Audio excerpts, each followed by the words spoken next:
invitación de la cátedra Chipana, catalán, obviamente al doctor Joel Chipana, amigo y profesor universitario. Agradecer también la presencia de César Moreno, profesor también universitario y amigo, y también la presencia, ¿no es cierto?, de nuestro otro colega invitado, magistrado de la Corte Argentina y profesor universitario. Bueno, entiendo que el tiempo son 30 minutos, ¿no es cierto, doctora? Correcto, doctor. Ya. Entonces voy a tratar de comentar o exponer, digamos, en estos 30 minutos, ¿no? Más o menos el siguiente esquema, ¿no? En primer lugar, trataré de hacer un esbozo de cómo se regulaba y se regula el inicio de la vida, o lo que sería el inicio de la vida en el Código Civil y en las experiencias codificadoras nuestras, ¿no? Los 10 minutos siguientes trataré de comentar en lo posible visiones distintas, ¿no es cierto?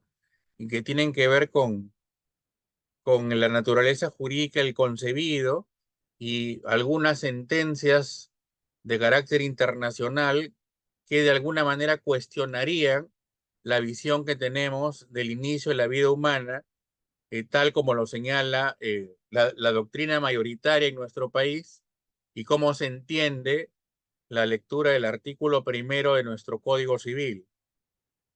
Y una tercera, y unos últimos 10 minutos, quizás tratar de vincular los derechos de la personalidad del concebido y el inicio de la vida humana eh, con la tutela de los derechos de la personalidad de la mujer, ¿no? Bueno, comenzaré. Eh, en primer lugar, sí me gustaría poner en el tapete algunas cuestiones, ¿no? El inicio de la vida humana o el inicio de la vida para el derecho, digamos que en materia del Código Civil peruano y los códigos anteriores, aparece un poco ya en el Código Civil de 1852 de inevitable, ¿no es cierto?, inimpugnable influencia francesa, ¿no? Eh, que regulaba con los juristas de la época. Ahí hay una exposición de motivos sobre qué pensaban los juristas de la época cuando se desarrollaba lo referido al inicio de la vida humana para el derecho, ¿no? Particularmente en el libro, en los libros iniciales de Derecho de las Personas, en el Código de 1852. Y por supuesto, en la codificación de 1852, con respecto a la persona humana, se adoptaba ya una teoría que era una teoría preponderante en el medio comparado, ¿no es cierto? Que es la teoría de la ficción, ¿no? Entonces, a la persona concebida se le consideraba ya nacida. Es más, el Código Civil de 800, de 1852 establecía un criterio de viabilidad. Particularmente señalaba que hay que tomar en consideración para que sea considerado persona, eh, 300 días o 6 meses desde la viabilidad, desde el momento de la fecundación o de la concepción. Entonces había un criterio de viabilidad para que tenga naturaleza de persona. También establecía otra cosa el Código Civil de 1852. Establecía el Código Civil de 1852 que debería tener forma humana, ¿no? Es lo que establecía, o figura humana en concreto. Y esto, digamos, en concordancia con otros ordenamientos del sistema jurídico europeo. Por ejemplo, el caso del Código Civil español. Es una reminiscencia, por ejemplo, que aparece en el Código Civil Español, la exigencia de que tenga figura humana para ser considerado persona. Los juristas de la época desarrollan, ¿no es cierto?, un poco el análisis de esta, de este precepto, de esta regla establecida en nuestro Código Civil de 1852. Un análisis bastante interesante sobre los juristas de la época, y este artículo que acabo de mencionar se encuentra en los tomos del profesor Carlos Ramos Núñez, Historia del Derecho Civil Peruano. Creo que es la exposición más completa, más rigurosa sobre la exposición de motivos, digamos, del Código Civil de 1852 en este artículo concreto. Posteriormente, el Código Civil de 1936 deja de lado la teoría de la viabilidad y también deja de lado la teoría o la posición de la tenencia de figura humana para ser considerado persona. Y acoge, ¿no es cierto?, la teoría que acogieron la mayor parte de códigos civiles en América Latina y en Europa. Me refiero a la teoría de la ficción, ¿no es cierto? Al concebido, ¿no? Se le considera ya nacido para todo cuanto le favorece. Un análisis de esta posición legislativa ha sido extensamente desarrollado por el maestro Carlos Fernández Cesarego en sus primigenios estudios de la década del 70, en sus libros, en sus textos vinculados al derecho de las personas y en los trabajos que comienzan a buscar, digamos, el cambio en el del Código Civil de 1936. Los comentarios al artículo primero del Código Civil de 1936 no solamente son del profesor Carlos Fernández Cesarego allá por la década del 60-70, sino también he podido revisar los comentarios del profesor José León Barandiarán. Entonces, ahí ya se deja de lado, reitero, estas teorías que mencionamos, pero se sigue manteniendo la teoría de la ficción, ¿no es cierto? Es ya, ¿no? Es ya con el código de 1984, particularmente, en donde, por supuesto, Carlos Fernández Cesarego tiene una definitiva incidencia en cuanto a su participación en el libro del derecho de las personas con respecto a la redacción del artículo primero del Código Civil de 1984, particularmente en lo señalado en el sentido de que la vida humana comienza con la concepción. El concebido es un sujeto de derecho privilegiado y la atribución de derechos patrimoniales está condicionada a que nazca vivo. Entonces, ahí estos criterios de una redacción que creo que el mismo Fernández ha considerado poco feliz, la redacción o la técnica legislativa de este artículo primero del Código Civil, eh, la justificación del profesor Fernández iba por el lado de que no había precedentes legislativos en ese sentido en la posición que estaba adoptando y por lo tanto era una creación inicial, ¿no?, de parte del profesor Fernández a la redacción del artículo primero del Código Civil. La técnica legislativa del artículo primero del Código Civil del 84 ha sido ya criticada no solamente por el mismo Fernández, sino por sus discípulos, particularmente por el profesor Juan Espinosa Espinosa en sus primeros tratados, particularmente libros de derecho de las personas. Entonces ya hay una crítica a la técnica legislativa. Sin embargo, lo que se ha querido señalar, ¿no es cierto? Lo que se ha querido señalar particularmente, y se nos ha enseñado siempre en las facultades de Derecho, generalmente, es la posición del profesor Fernández Cesarego, ¿no? Que el concebido es sujeto de derecho, pero que aún no es persona, se es persona a partir del momento del nacimiento, tomando en cuenta la clasificación tradicional de sujetos de derecho ordinarios y sujetos de derecho extraordinarios. Entonces, eso, digamos, se nos ha comentado siempre, y a partir de entender al concebido como un sujeto de derecho privilegiado, cuyos derechos no patrimoniales no están sujetos a ninguna condición, a diferencia de los derechos de carácter patrimonial, que están sujetos a una condición suspensiva de que nazca vivo. Entonces, ahí tenemos algunas teorías que han sido adoptadas. La teoría adoptada en el caso del Código Civil peruano, en el artículo primero del Código, lo señala Fernández, es la teoría de la subjetividad. Como sabemos, hay varias teorías sobre la naturaleza jurídica del concebido, comenzando por la teoría del portio mulieris, la teoría de la subjetividad, la teoría de la ficción, la teoría de la personalidad.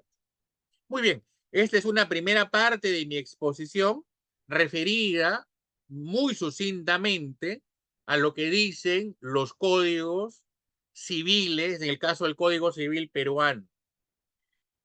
Una segunda parte, como lo mencioné, de mi exposición, tiene que ver un poco con estos cuestionamientos. ¿Cuándo comienza la vida humana por el derecho, como bien lo ha llamado la cátedra chipana, ¿no? Bueno, hemos estado acostumbrados durante décadas a entender que la concepción, la concepción se entiende como la unión del óvulo y el espermatozoide. Digamos que esa ha sido la tendencia tradicional, ¿no? Y claro, no soy un especialista en embriología, ni un biólogo, ni nada por el estilo.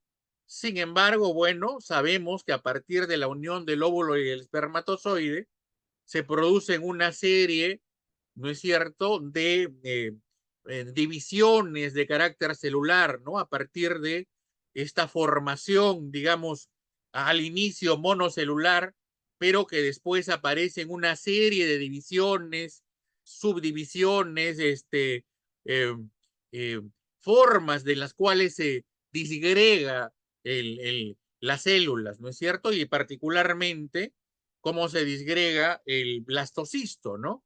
El blastocisto o esta unión ya de óvulo llamado preembrión en una primera etapa. Entonces, hay una etapa de división celular asombrosamente increíble, ¿no? Desde el punto de vista biológico, desde el punto de vista embriológico seguramente. No quiero mucho entrar al tema porque, reitero, no soy un especialista. Sin embargo, sí debo manifestar, obviamente, que es necesario las lecturas con respecto un poco a la biología o la embriología, cómo se va dividiendo, ¿no?, las células que después de la unión del óvulo y el espermatozoide. A eso hay que llamarlo vida biológica y debe ser tutelada por el derecho. Creo que esa es una pregunta interesante de la cual podemos partir.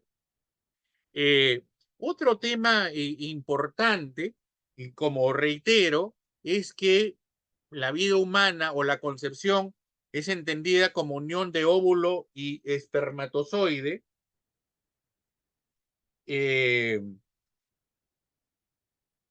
Yo creo que todos los autores o casi todos los autores coinciden en eso, comenzando por supuesto por el profesor Carlos Fernández Cesareo. He revisado también la posición del profesor Juan Espinosa Espinosa. También, si bien es cierto, él reconoce, ¿no es cierto?, que unión de óvulo y espermatozoide es considerado como la concepción y por lo tanto el inicio de la vida humana. También nos hace referencia a diversas teorías, como la teoría del tubo neural a partir de la formación del sistema nervioso, o la teoría, ¿no es cierto?, de la fusión nuclear, o la teoría de la anidación, ¿no es cierto?, o la teoría de la viabilidad, o diversas teorías distintas a la teoría de entender inicio de la vida humana, unión de óvulo y espermatozoide. pero él asume la teoría de la unión del óvulo y el espermatozoide. Otros profesores, como el profesor Enrique Barsi Rospigliosi, adhiere también a esta teoría. Profesores como el profesor Ronald Cárdenas Creins adhieren también a esta teoría. Y diversos profesores, creo que la mayoría, de derecho de las personas, adhieren a esta posición de unión de óvulo y el espermatozoide. Ahora, sí es interesante mencionar, por lo menos de manera concreta, que tenemos diversas sentencias, quizá la más relevante por más conocida, que unas sentencias que difieren de esta posición. Por ejemplo, la sentencia que trató sobre un caso de técnicas de reproducción humana asistida y que fue una sentencia llevada a cabo bajo la competencia de la Corte Interamericana de Derechos Humanos entre el Estado de Costa Rica y la familia Artavia Murillo. Esta sentencia, me puedo equivocar, pero debe ser del 2012, quizás, esta sentencia que resuelve, sí, la permisibilidad de las técnicas de reproducción humana asistida, ¿no? En favor de la familia Artave Murillo, cuando en Costa Rica se prohibían este tipo de técnicas, establece dentro del texto y el contenido de la resolución de la Corte que la concepción comienza con la anidación, con lo cual tiene una función distinta. Si nosotros, y este es un tema de debate, somos adherentes al Pacto Internacional de San José de Costa Rica, si nosotros hemos aceptado y adherido la competencia de la Corte Interamericana de Derechos Humanos y la Corte Interamericana en este y otros casos ha señalado que el inicio de la vida humana para el derecho comienza con la anidación, se pone en entredicho la posición tradicional que he mencionado, en el sentido que la vida humana comienza con la concepción entendida con óvulo y espermatozoide. La anidación no es ese momento. La anidación es un momento posterior, en el cual el huevo cigoto, el preembrión, realiza su camino a través de las trompas de falopio y después de casi 10 días aproximadamente se incorpora en el útero materno. La pregunta es, antes de esos 10 días, se puede hacer, por ejemplo, experimentación genética. Antes de esos 10 días, estaría permitido el aborto. Antes de esos 10 días, se puede realizar una serie de aspectos de carácter científico desde una perspectiva genética, considerando que la vida humana para el derecho se estaría dando a partir del momento de la anidación. Ese es un tema interesante. Lo planteo como un tema a conversar.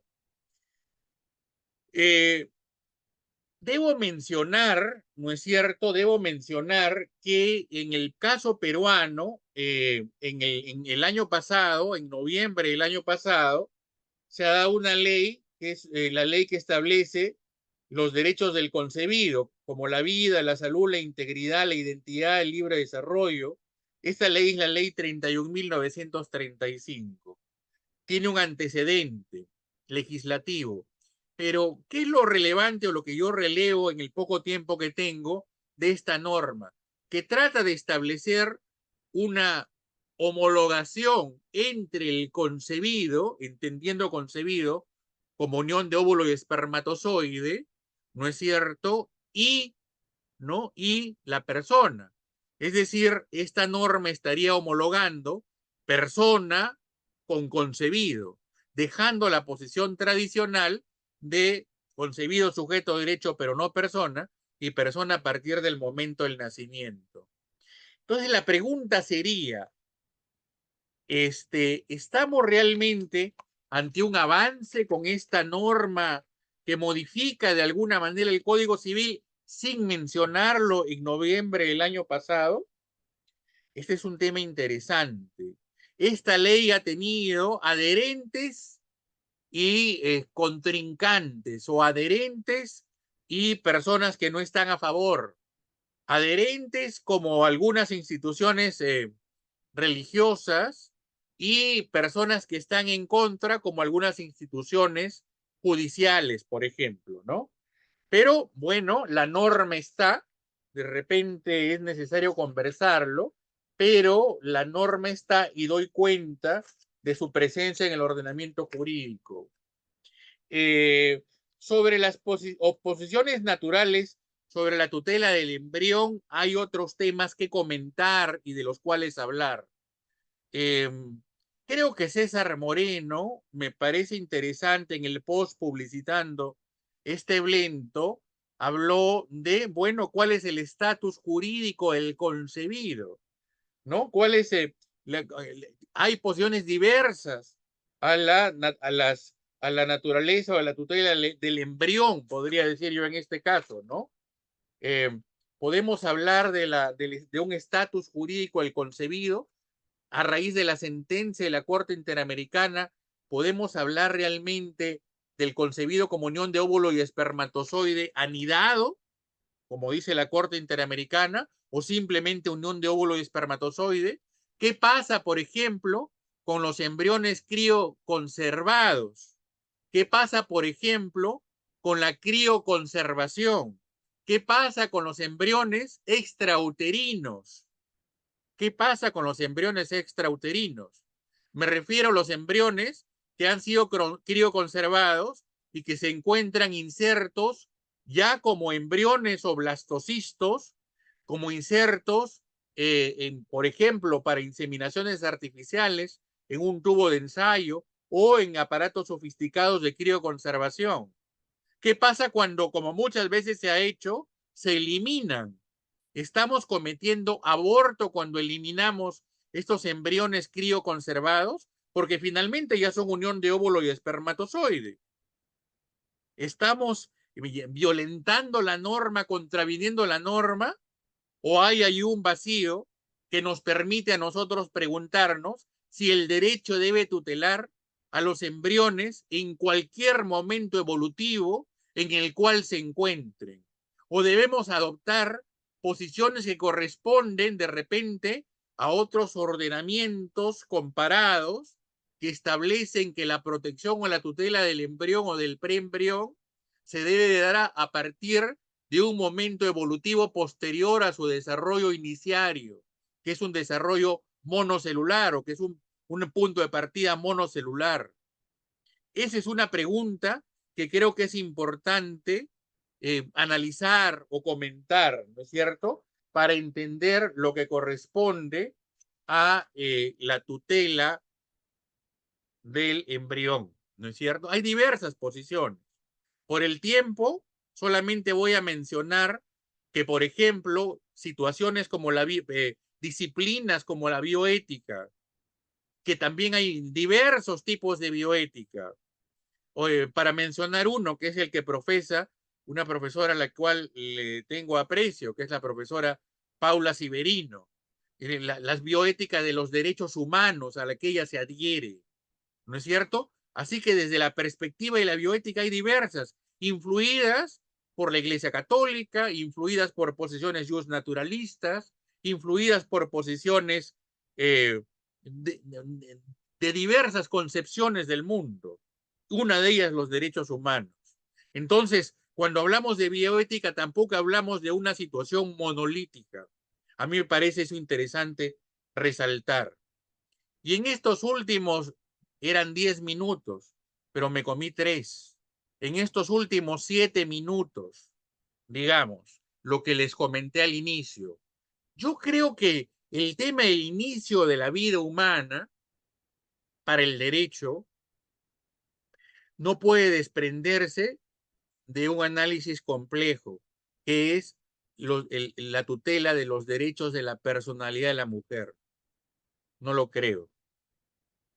Por ejemplo, esta norma que he mencionado brevemente, que pretende establecer el mismo nivel del concebido, entendiendo unión de óvulo y espermatozoide, ¿no es cierto?, con la persona humana, estaría proscribiendo cualquier tipo de aborto, inclusive el aborto que tímidamente hoy protege el Perú.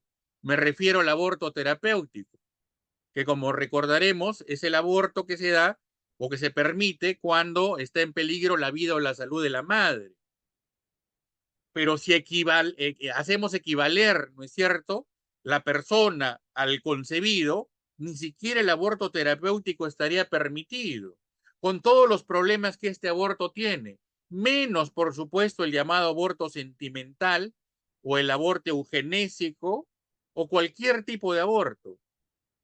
Entonces, yo no creo que se debe estudiar o conversar el inicio de la vida humana para el derecho en abstracto, como si la vida del concebido no tuviera una relación directa con quien lo mantiene protegido, que es la mujer. No creo que se debe estudiar o analizar el tema sin una perspectiva de los derechos de la personalidad de la mujer, porque están íntimamente vinculados, porque el uno influye en el otro, ¿no es cierto?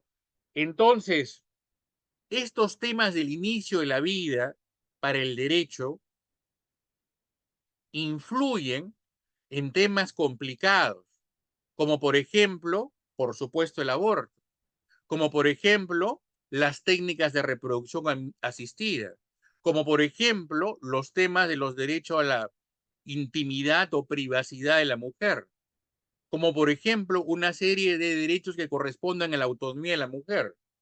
Para mencionar un caso, el tema del aborto permitido, que está en riesgo a raíz de lo que he mencionado. Hay miles de problemas en el caso del aborto permitido, el terapéutico. Desde aquel ya lejano caso de Karen Yantoy, del bebé anencefálico, que se obligó a la mujer Karen Yantoy de 17 años en ese momento a gestarlo porque se decía que no es un aborto terapéutico, sino eugenésico, porque no está en peligro ni la vida ni la salud de la madre, entendiendo salud como una mirada básicamente somática, pero no psíquica, una mirada absolutamente biologicista, pero no una mirada que corresponda a una condición existencial de la mujer. Y por lo tanto se le condenó a Karen Yantoy a continuar la gestación de 9 meses con un feto anencefálico, o sea, sin cerebro, que se sabía indefectiblemente que no iba a vivir más de 2 o 3 días, como efectivamente sucedió. Ese tipo de situaciones que son crueles, el Comité de Derechos Humanos de la ONU estableció que estábamos ante tratos crueles, inhumanos y degradantes en el caso Karen Yantoy. O para ir en temas recientes, el caso de las adolescentes de la Amazonía, que fueron en un primer momento obligadas a continuar con un embarazo cuando habían sido violadas por sus propios padres y tenían 11 años y tenían la orientación que les habían dado por parte del Ministerio de Salud es continuar con la gestación, diciendo que no era un aborto terapéutico, como si la vida o la salud de una niña de 11 años no podría estar afectado por un tipo de embarazo como el mencionado. No hay un protocolo claro con respecto al aborto terapéutico, por más esfuerzos que se hicieron en su momento. Entonces, si el aborto terapéutico no se puede discutir, ¿no es cierto?, por esto, que es el aborto permitido, imagínense un debate alturado, serio, informado y sobre todo tomando en cuenta la situación de las mujeres en el Perú, donde el aborto tiene una incidencia penal irrelevante. De acuerdo, el aborto, por las cifras que he podido consultar, tiene una incidencia penal irrelevante. Sin embargo, es una de las causas importantes de mortalidad de mujeres adolescentes en el Perú. Y por lo tanto, eso nos debe llamar a la reflexión. ¿Qué está pasando en el Perú para que, a pesar de que el aborto está proscrito, situaciones como una vulneración o limitación a discutir abiertamente la eventual despenalización del aborto por lo menos en los temas más álgidos, no se da. ¿Qué está pasando? Obviamente, el tema del inicio de la vida humana en el derecho y sus consecuencias o vinculaciones, o a veces contradicciones con los derechos de la mujer, son evidentes. Y aquí, digamos, las influencias son variadas. Influencias que van desde la Iglesia Católica, influencias que van desde sectores académicos muy conservadores, influencias que van desde una mirada, yo creo que un poquito soberbia de, de, de, de, de nuestra rama, de nuestra disciplina del derecho civil, de solamente mirarla desde esa perspectiva, cuando considero que esta perspectiva debe ser multidisciplinaria, no solamente evaluar el tema del inicio de la vida humana para el derecho y sus consecuencias desde el derecho civil, sino desde una multidisciplinariedad de situaciones, como por ejemplo, ¿no es cierto?, el enfoque de género. Yo creo que el enfoque de género que ha sido trabajado con rigurosidad por diversas personas, en el caso peruano, en el caso latinoamericano y por supuesto en el caso europeo, merece ser atendido para poder comprender mejor una mirada que no sea unívoca, una mirada que no sea unilateral. Y yo creo que sí es importante tomar en consideración esas perspectivas que han tenido desde una mirada no solamente académica, sino también basada en las situaciones concretas en la realidad de la situación que vienen atravesando las mujeres, cuando ni siquiera se puede discutir temas tan elementales como el aborto después de situaciones de violación o el aborto cuando se dan situaciones como el caso de un bebé anencefálico. Entonces, los temas que deben ser analizados para evaluar el inicio de la vida para el derecho no deben circunscribirse solamente al derecho civil, sino que tienen que ser evaluados, por supuesto, desde la bioética, por supuesto, desde algunas disciplinas de carácter biológico, pero también desde disciplinas que han ido teniendo una importancia y una relevancia, considero que necesaria en el enfoque que se dan a los derechos de la mujer en este caso. Yo me quedo con esa mirada, ¿no? Para comentar un poco en estos tres estamentos en los que he dividido mi conversación con ustedes, me quedo con esa mirada, ¿no? Que hay que preguntarnos mucho, que no hay que dar por sentadas las cosas que hemos venido aprendiendo durante mucho tiempo y que hay que entrar en un debate serio, alturado, sobre las aparentes contradicciones entre el derecho del concebido y los derechos de la personalidad de la mujer. Muchas gracias.